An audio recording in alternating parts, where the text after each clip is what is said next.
Hello, students. Good afternoon to all of you. I welcome you all in this lecture. So, today we are going to start a new topic, that is temperature to voltage converter and grounding and shading. So, basically, uh, we are studying the subject that name is power system instrumentation, and the code is EE311 as per our university curriculum. And the unit which we are basically studying or reading or learning, that is the unit number 3, and the topic is signal conditioning. Main topic is signal conditioning, but in this signal conditioning we have so many things. So the topic is temperature to voltage converter, grounding and shading. So this is the last topic of this unit. So before this, basically, I want to tell something, that the power system instrumentation is a very important subject in the power system. Why it is very important? Because if I'm talking about the power system, so power system consists of so many subjects, like how the power generated, that is generation part. How can we transmit, transmission part? How can we distribute? That is the part. Then basically, how can we apply engineering in it? So power system engineering. How can we use basically the analysis? So power system analysis, we have analysis in different manner. Okay, how high can we work for high voltage as HVDC? Facts there. Okay, and we having so many. You can say the power system consists of so many subjects in it. Basically dealing with it. How can, so one subject is this one, that is power system instrumentation. So power system deals with the electrical quantities like voltage, current, power, energy. So if I want to measure it, my dear student, I want to measure the current in a circuit. If I want to measure the current in a circuit, do I need an instrument to measure the current? Simple way we can say the measuring instrument is for the current is a meter, known as a meter. But my dear student, if I am talking about the ammeter, the ammeter having some different types. So that different types basically deals with the instrumentation. So in measuring instrument in the our second years, we can say second year system. In second year, we will study about the types of instrument which is used for measuring. That is known as measuring instruments. So the further extension part of this is that power system instrumentation. But in this, we use that instrument basically which measures the quantity for power system or in a power system. Because if I am talking about the voltage, so we always talk about the kilovolt in power system, not small voltage. If I am talking about the electronic component, that is based on 5 volt maximum. But if I am talking about the electrical component, they based on 100 volts, that is 220 volt, or kilovolts. So that is the thing we talk about here. So in power system instrumentation, basically they measures the power system uh, components. Basically, we can say the components measure, or we can say the readings in power system. So how can we measure it, and which type of instrument we have? We have studied a little bit. We have studied, and some more are remaining, which we later on we are going to study. So basically, if I'm talking about the power system instrumentation, so the first unit deals with the error part. Basically, if we don't know about the errors, we don't know the is this instrument having the error, the how can we identify that it is 100% efficient? It is not. If we don't know the errors, we think always think that it is 100% efficient. But my dear student, that reading is not 100%. That is not accurate reading.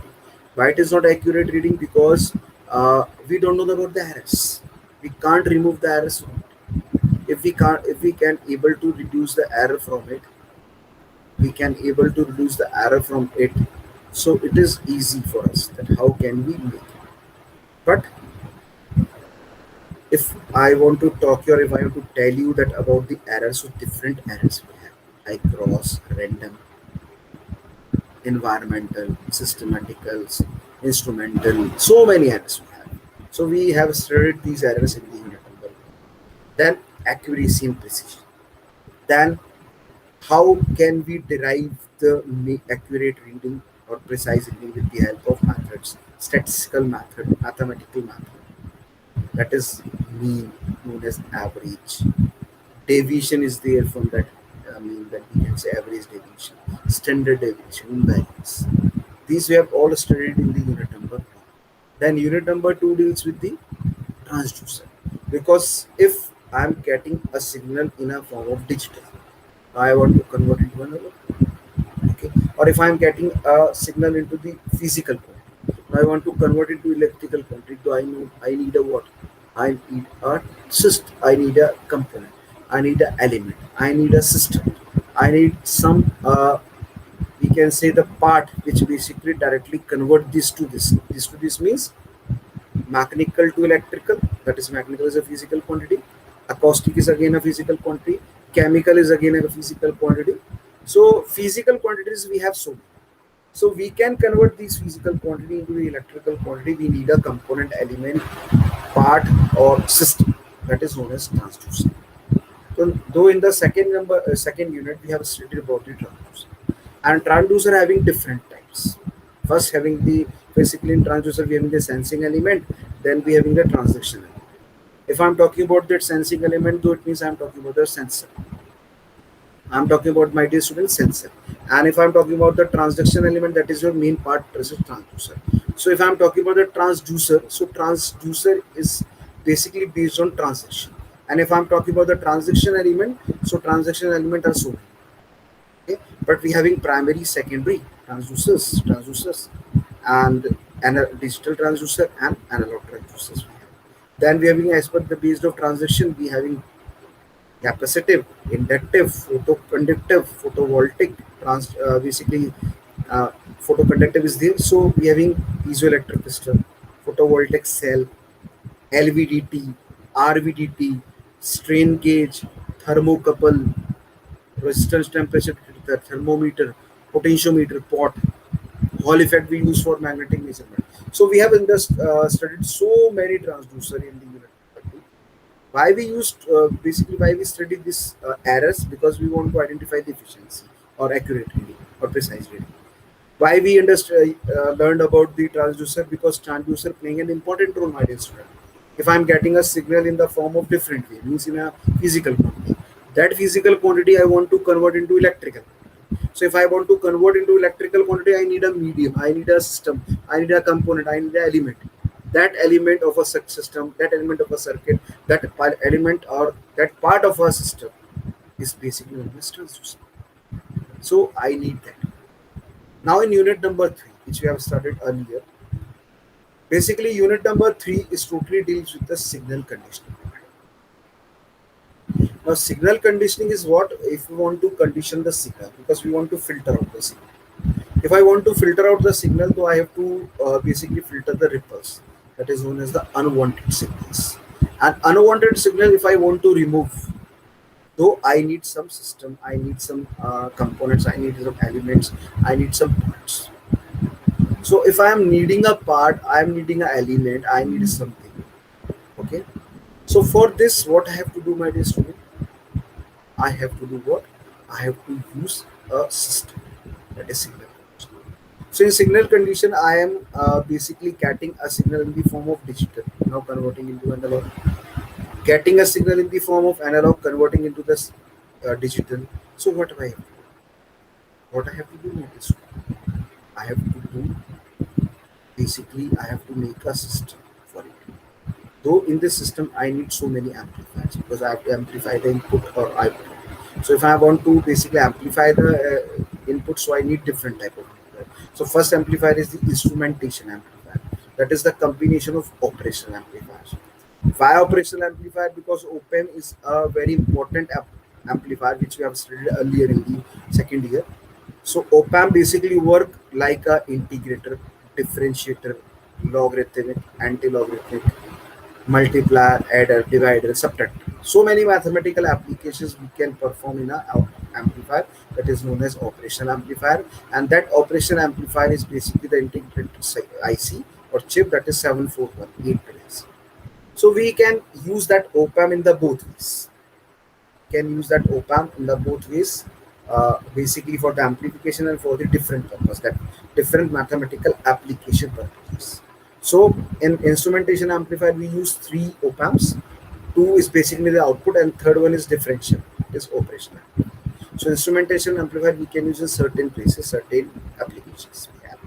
Then we have understood about the optical, basically the isolator or isolation amplifier.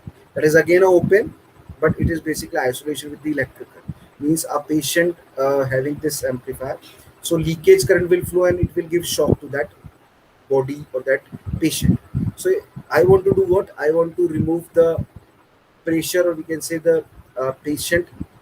uh, I want to basically remove or resist to flow that leakage current into the body of the patient. So I have to make isolation amplifier. We have isolation amplifier. Okay. Then we have studied about the multiplier and divider. Analog multiplier divider is just basically a simple thing. It having a Gilbert mixer, and in this mixer we having the local oscillator that basically does the multiplication or division whenever you want and give the output. Basically, increase the frequency from some frequency hertz to the maximum frequency hertz. Okay, that is a multiplier and divider. Then we have registered about the basically optocoupler. That is the optical isolators, we can say. Magnetic isolator is similar to that because it is transformer isolators. This we have studied. That we have studied about the voltage to frequency to voltage converter and voltage to frequency, we can say. So both way we have it. Voltage to frequency to voltage converter and voltage to frequency. Can do both, but frequency to voltage we have studied. Now in this lecture, what I want to tell you basically, what I want to deliver here basically. So I want to deliver, or I want to tell you about the temperature to voltage converter. It is basically a converter is there, and grounding and shield. Okay, grounding and shield. So the objective to deliver this lecture to you, my dear students, is first, that is help the learner, means you, to understand the basics of temperature to voltage converter. Basics of what is the basics we have. A circuit diagram is there, how it works basically. So that is the basic thing. Understand the detailed theory about grounding and shielding. How grounding is beneficial for us and how can we do it? How can we do the shielding? So these all are basically in this. To understand the detailed theory about grounding and shielding and help the learner to understand the basics of temperature to voltage. Okay. Now moving forward, first is the temperature to voltage converter. Now, basically, if I want to understand the basic thing, the temperature to voltage converter is an electronic converter, or we can say the electronic part, which convert temperature directly to the voltage. Which having the input is in the form of temperature, degree, centigrade, Fahrenheit, and convert into the voltage, and it also convert into the current. That we can say temperature to current converter also. Why I'm telling you this thing, my dear student? If I'm talking about the voltage, so if I'm having a voltage, though, can be converted into current with the help of Ohm's law? We can do it. So temperature to voltage converter. With this simple temperature to voltage converter circuit, we can do a precise measurement of temperature in a room. A NTC resistor or a thermistor is used as a sensor. We are using what? A NTC resistor or a thermistor is used as a sensor in a form of sensing element. Sensor is that has a strong temperature dependence. That is basically what? Having a strong temperature dependence means it is totally dependent on the strong temperature base. If the NTC temperature rises, then the output voltage rises. If the NTC temperature rises, increases, we can say, then the output voltage rises with 0.5 volt per 1 degree centigrade or 1 centigrade. So if the NTC temperature rises, then the output voltage rises with 0.5 voltage per 1 degree. Now, conversion factor depends on the type of thermistor resistance. The thermistor we are using or NTC resistor we are using. So the conversion factor depends on the type of thermistor resistance used. Means which type of thermistor I have using here, or I use which type of thermistor resistance. So conversion factor depends on this. Okay. If you want to read the temperature directly on a universal measurement, if you want to read the temperature directly on the universal measurement device, then the value of R9, that is resistance 9, must be choose so that the desired sensitivity is achieved. We can say if I want to achieve the desired sensitivity, means how sensitive is this one. So if I want the desired sensitivity, so I can achieve this desired sensitivity by this. Okay, so R8 must be equal with R9. In this, the condition takes place, or condition applies that the R8 must be equal with R9. R8 must be equal with the R9. The power supply voltage level is not critical. The power supply voltage level is not critical. You can say D1. D1 general voltage can be between 4.7 volt and 8.2 volt. The D1, that is general voltage, and the can be between 4.7 volt and 8.2 volt. The D1 is the general voltage, can be between 4.7 volt and 8.2 volt. We have it. The current consumption is about 12 milliampere. The current consumption is about how much? 12 milliampere we have. This is the simple circuit we have it. Now here in the Xenon out, we can say we are using again op-amp is there. We are the IC that is op-amp. Is basically the 10 kilo ohm, 10 kilo ohm input resistance. We are having the 10 kilo ohm, that is power here, 10 kilo ohm, 100 kilo ohm, 100 kilo ohm, and NTC, that is also thermistor resistor. And R8 is there, 680 kilo ohm we have it. And this is microfarad we have it. 2 and 3 pins, that is op-amp, IC op-amp, 8 pins. I already told you we are using operational amplifier with the help of thermistor. And that is your R9 680 kilo ohm and 100 nanofarad is basically the capacitor value, and 1 nanofarad is the capacity of this capacitor. So plus volt we having. Now this is the output. Now in the temperature we are getting here, so we can convert directly with the help of this circuit into 0.5 volt, while we are having the R8 and R9 the same value. This thing matching, we can say. So if I'm matching it, we can say I will get the value. I hope you understand this thing. Now we can get the value like this. So directly we are getting the value like this. So it is 100 nanofarad, or we can say R9 and 680 is the value. So 680 kilo ohm we having, and 680 kilo ohm we having. R9 and R8 is having the matching like this. Conversion factor depends on the type of thermistor resistance used. If you want to read the temperature directly or on a universal measurement device, then the value of R9 must be choose so that the desired sensitivity is achieved. That is, R8 must be equal with R9. The power supply voltage level is not critical. D1 is the zener voltage, can be between 4.7 and 8.2 volt. The current consumption is about 12 milliamp. This is similar to that.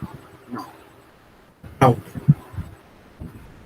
The word grounding basically come from ground, and ground we all know it is a ground. If I'm talking about the ground, so there are two reasons why you should take really good care of your ground. Basically, why maybe grounding is there, but there are two reasons why you should and we should take really good care of your ground. Okay? Electrical safety. This is the first one. Why we make grounding? We make grounding for the electrical safety. What we want to do? Basically, we want to make electrical safety. For example, if I want to tell you about the three-phase connection or three-phase transformer. So in the three-phase transformer, we generally, if I'm using the star connection. So in the star connection, we having a neutral. You all know, because you all are electrical engineer students. So you know about the basically in a star connection, or we can say three-phase four-wire system. In three-phase four-wire system, we have three phases and one three-wire, but additional one known as the neutral wire. That neutral we can ground. Why we are grounding? Because leakage current will flow and directly ground, and the zero value will get. So we want basically the isolation. So electrical safety grounding ensures that in the case of degradation of electrical isolation, if we always we have a isolation in electrical components, in electrical machine and all these, having a electrical isolation. So electrical safety grounding, or we can say, ensures what? That in the case of degradation of electrical isolation, having the electrical isolation, no live voltage is present on conductive part. No live voltage will be present on conductive part. We are having the isolation. Isolation means resistance tends to infinity. Insulators we are using. It means no current is flowing. So in this case, no live voltage is present on conductive part. That can be touched by humans. Then can touch by the humans, thus avoiding the risk of electric shock. If I having a no grounding in our house or no grounding in the something, though it basically do what? If I touch that body, if it is a no grounding, current take place, that is a leakage current, give you the shock, electrical shock. If it is of high amount, it will basically burn your body and gives the adverse effect on your body. Okay, so I hope you understand. The first reason is electrical safety. And electrical do what? It basically ensures in that case we having the degradation of electrical isolation. For example, I having isolation between these two. If the isolation is burnout, first of all, what happens? If fault take place, then current value is higher. That current value basically first burn the isolation. Burn out what? First burn out the isolation. And if isolation burn out, then that isolation will become conductive part, because inductive non-conductive part will become zero here. So the current inductive part is there. So that basically become a conductive part. If I have having no proper or no good quality grounding there, no grounding is there, what happens? You always found a leakage current, or you have found an electric shock when you touch on that part. It happens in techniques. You all practically techniques. Now secondly, reduce interference. If I'm talking about the signal grounding in electrical component, or we can say we can say the communication part. So signal grounding reduces voltage differences that might cause noise emission or susceptibility problems. Interference between two. So signal grounding, if I am having, so it reduces the voltage differences. It reduces what? The voltage differences that might cause noise emission or susceptibility problems. So radio interference is also basically in the previous electrical safety, grounding is necessary. Reduced interference, again grounding is very necessary. It is important to note that electrical safety always has the highest priority, higher than electromagnetic compatibility, that is EMC. So it is very important to note that electrical safety always has the higher priority, higher than EMC, that is electromagnetic compatibility. So electrical safety, we need it. We need electrical safety. So we have to make grounding. And grounding is basically do what? We make a ground wire and connect it to grounding. Now, there are different types of grounding, that is single point grounding, whereby multiple pieces of equipment are connected to on one ground connection. Multiple pieces of equipment. Multiple pieces of equipment are connected to one ground connection. Only one ground connection in series or parallel. In series or parallel, and multiple grounding whereby each piece of component has its own ground connection. In a single point grounding, what we have to do, for example, I have to ground the, for example, I have 10 instruments. In 10 instruments, what we have to do, take 10, all 10's grounding part and ground in a signal. Now see, okay, multiple pieces we having, for example, we having 9 equipment pieces. So I have to take 9 ground wires or wires of it for grounding and ground at a single point. For example, I am making a grounding of a building.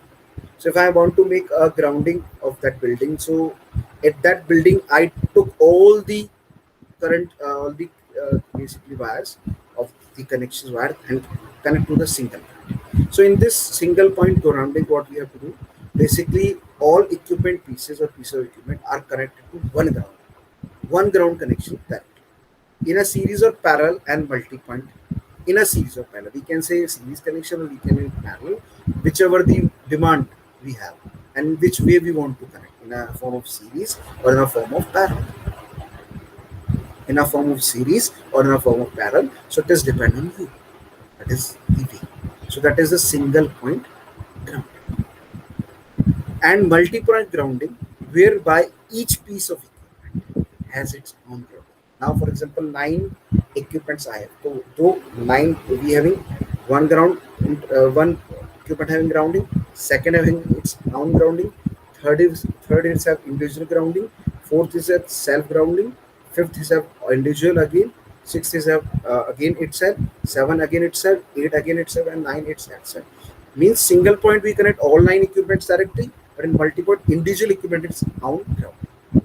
So it is different connections, multiple grounding, and we can say simple grounding, single point grounding, and multiple point grounding or multi single grounding or multi. We can also say this. And grounding is necessary for what? For why? For electrical safety, for signal basically interference. We have like this using interference. So it is high. Basically, why we are using this? So it is very important to know that the electrical safety always has the higher priority, higher than electromagnetic compatibility. The different types of grounding have advantages and disadvantages. Some are certain advantages, having certain disadvantages. But what matters at the end of the day is that the impedance of the grounding connection for each piece of equipment is as low as possible in order to provide potential equalization of connected equipment. Now, certain grounding, or basically we having multi-point or single point and multi-point grounding. So different types of grounding have advantages and disadvantages. Now, different types of grounding having advantages and disadvantages. But what matters at the end of the day is that the impedance of grounding connection for each piece of equipment is as low as possible. Impedance should be as low as possible, my dear student. Why? Because if you want to ground the current, if you want to if you want to make the leakage current zero, so I have to make the impedance very lower. If it has become higher, no current will flow, because current always flow that path where resistance has been lower. For example, you are riding a bike, so you always take that path in which you find less speed breakers and less light conditions, because you want to reach the destination within a certain time. So you have to follow that. So similar to that one, the current always flow that path in which we have the low impedance and low resistance. So what we have to do? We have to do what? The impedance does not change. Impedance should be lower, not higher. That is the matters in advantages and disadvantages, whatever it is. I hope you understand. Now, shielding. That is all about the grounding. In grounding, we have what? We having the electrical safety, and we having the reduced interference, and it is more important, the electrical safety, than the basically EMC.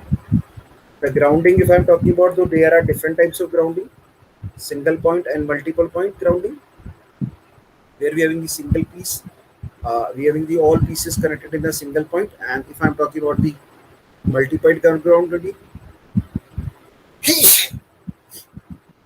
are connected by multiple piece of equipment or connected to a one ground connection in series or parallel, you can say. And multiple grounding, whereas by each piece of equipment has its own grounding connection. So I hope you understand. Now moving forward, the different types of grounding we have, having certain advantages, certain disadvantages. But what matters? What matters at the end of the day is that the impedance of the grounding connection for each piece of the equipment is low as possible in order to provide potential equalization of the connected equipment. Of the what? Of the connected equipment. Now moving forward, shielding. Now what is shielding, my dear student? In frequency converter application, shielded cables are used both for power, motor cable and brake resistor cable, and signals. Analog reference signal bus communications, analog reference signals bus communications. So we can say for both. Okay. So in frequency converter applications, shielded cables are used, or shield cables are used. Basically, the word shield, you all know, we want to give a shield. So shielded cable are used for both power motor cable and brake resistor cable. And for signals, analog resistance reference signals bus communication, and analog reference signals with bus communication. Two things are there. The shielding performance of a cable is indicated by its transfer impedance, that is ZT. That is what, my dear student, that is ZT. The transfer impedance relates a current on the surface of the sheet to the voltage drop generated by this current on the opposite surface of the sheet. So what take place? What it basically take place? What happens? And in which manner it take place, and how it happens? The shielding performance of a cable is indicated by its transfer impedance. If I'm talking about the shielding performance of a cable, so it's indicated by its transfer impedance, that is Z. Z is impedance and T is denoting the transfer. So the shielding performance of a cable is indicated by its transfer impedance, that is T. The transfer impedance relates a current on the surface of the sheet to the voltage drop generated by this current on the opposite surface of the sheet, we can say. Now we can also write like this: ZT is equals to U2 by IA1 into L, where L is the cable. So we can determine the impedance, that is transfer impedance, with the formula U2 upon I1 into L, where L is the length cable or cable. Now, see here, U2 is the basically distance between two ends, and I1 is the current which is flowing here. So, U2 is given here, I1 is the current which is flowing here, and L is the length of this thing. So, we can directly do what? Z is equal to U2 by I1 into L, where L is the cable length. So, it is the cable length. So I hope you understand it is the cable showing you, and this is in the shielding. So how can we edit? We have any shielded cables provided with this. Okay, provided with this shield cables. So I hope you understand. Now moving forward, the lower the transfer impedance value, the better.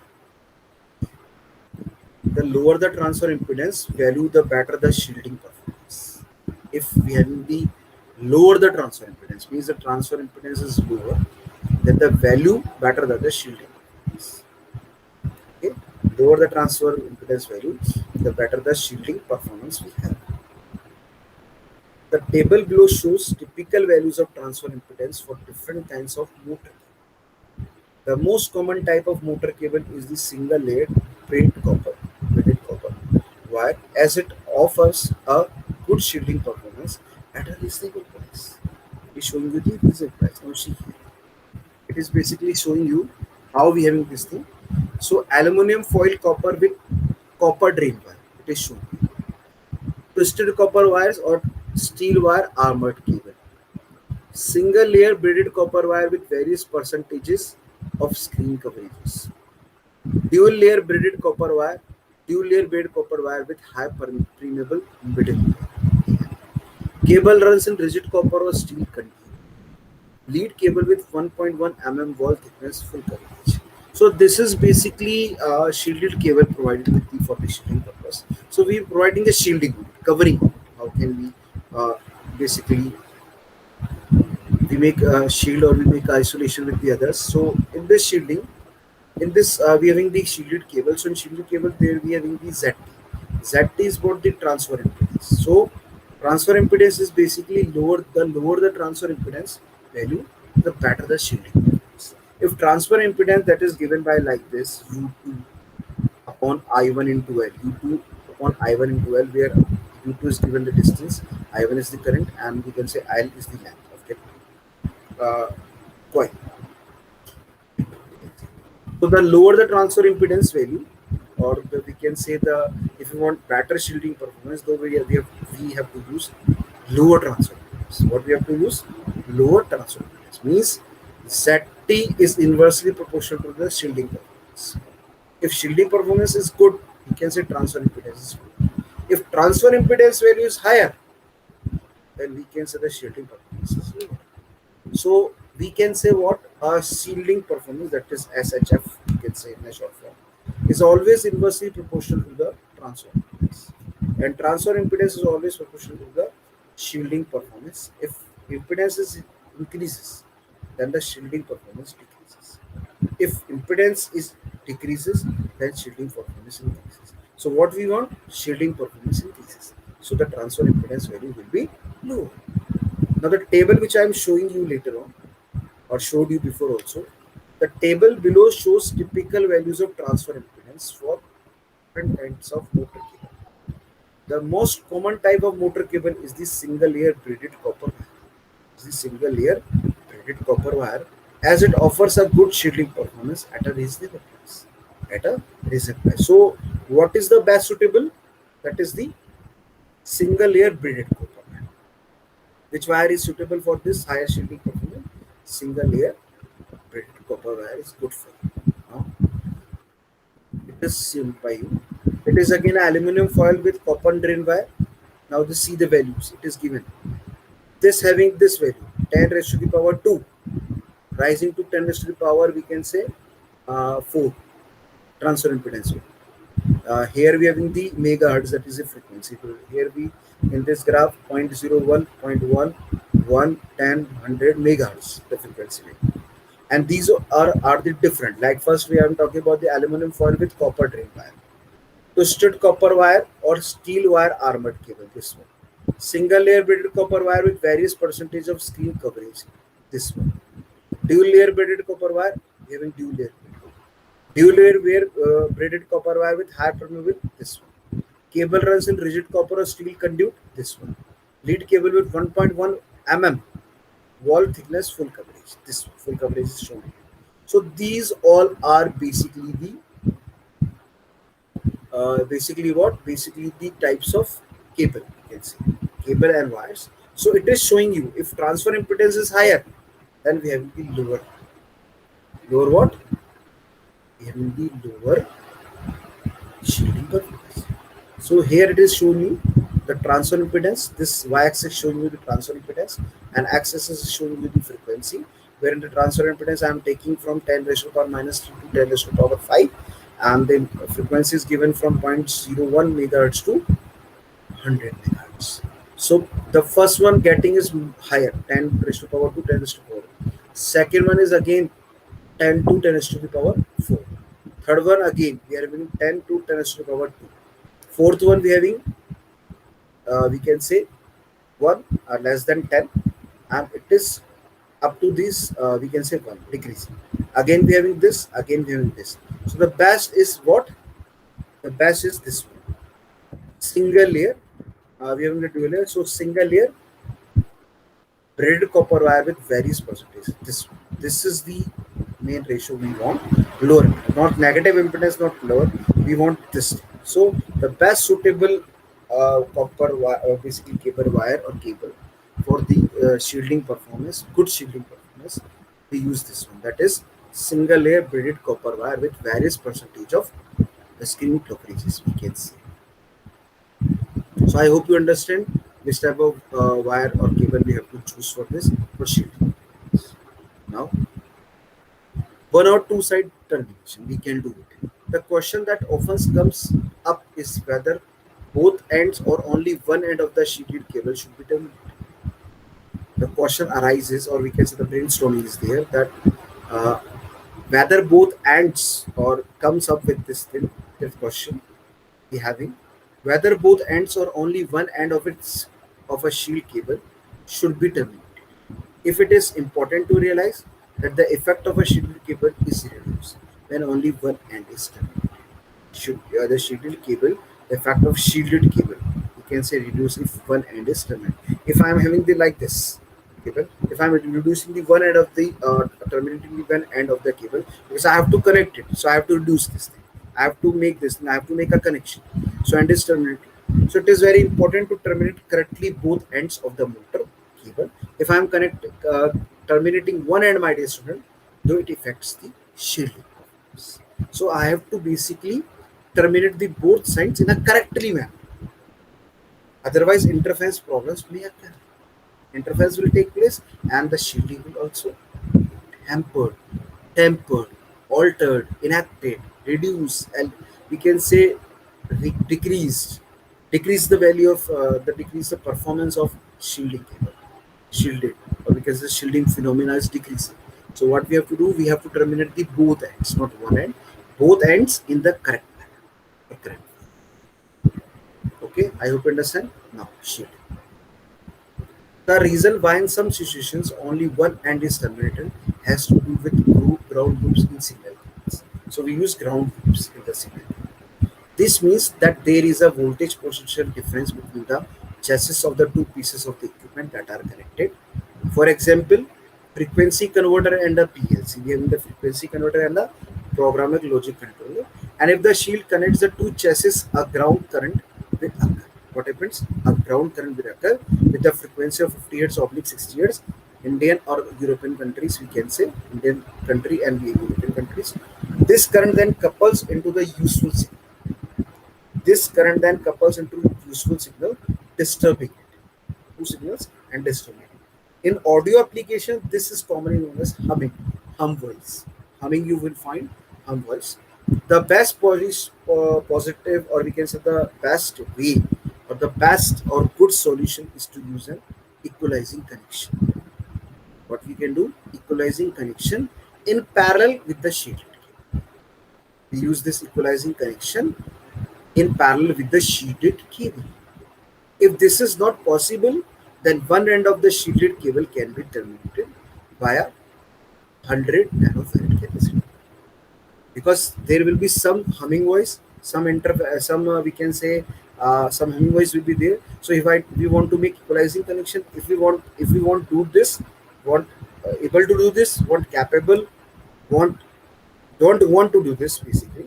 So what we have to do, we have to terminate via 100 nanofarad capacitor. We can terminate one end, we place nanofarad capacitor, that is of 100 nanofarad. This breaks the ground loop at low frequency. This do what? It basically breaks the ground loop at low frequency, that is of 50 hertz. This breaks the ground loop at low frequency, that is of 50 hertz, while maintaining the shield connection.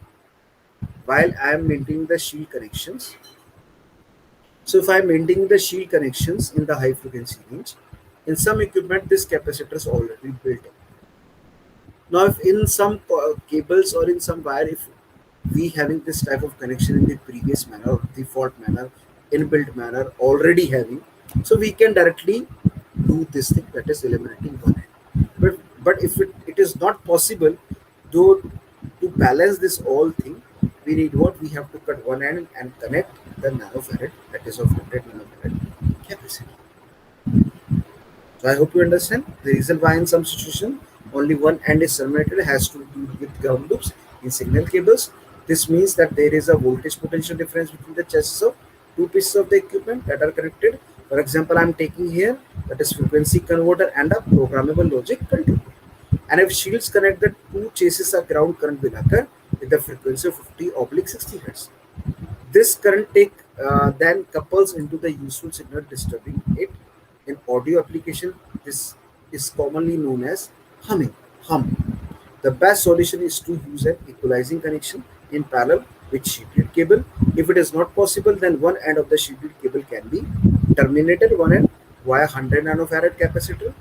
This breaks the ground loop at low frequency, that is 50 Hz, while maintaining the shield connection in the high frequency range.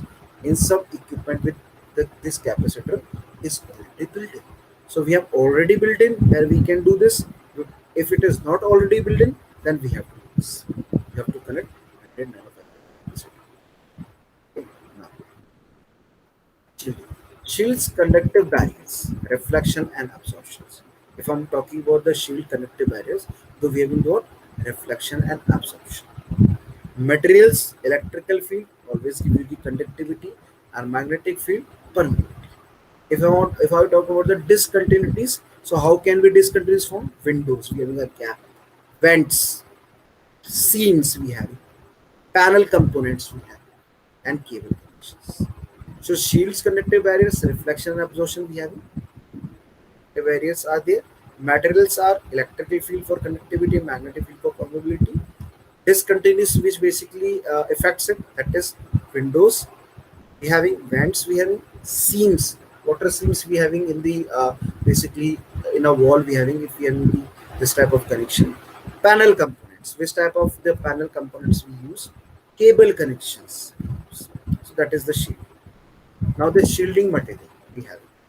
If we use shielding material metal, silver, the conductivity will be 1.05 and permeability mu is 1. The copper which I am using, the conductivity is 1 and the permeability is again 1. Gold metal, that is of 0.7 and the permeability is 1. Aluminium conductivity is 0.61 and 1 is the permeability. So shielding material here. Zinc, that is the conductivity of 0.29 and the permeability is of 1 value. Brass, again metal is here, 0.26 and the permeability is 1.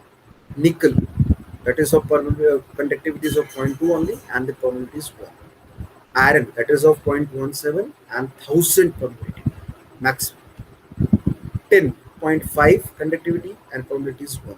Steel, 0.1 and 1000 permeability. That is why we use iron and steel for magnetic field or magnetic materials. Hypermic, it is very costly. It is of 0.06 conductivity and 80,000 permeability material. Very good for me. Monil, 0.04 conductivity and 1 permeability. Mu metal, that is basically 0.03 and 80,000 again permeability. Stainless steel, 0.02 and 1000 permeability. So these are the shielding material we can use for the shield. So we have studied three things. One is the how can we convert temperature to voltage or current. Then grounding is very necessary, multi-point, single point. Shielding we can make in a shielding coil. We have already we use the copper graded basically, and these are the metals for shielding we can use if they are connected parallel. So we have studied the three components, and related to this, we having some multiple choice questions. Now, earthing is necessary to give protection against danger of electrocution. Already, we used to make earthing in our houses. Solid grounding is adopted for voltages below 660 volt. Solid.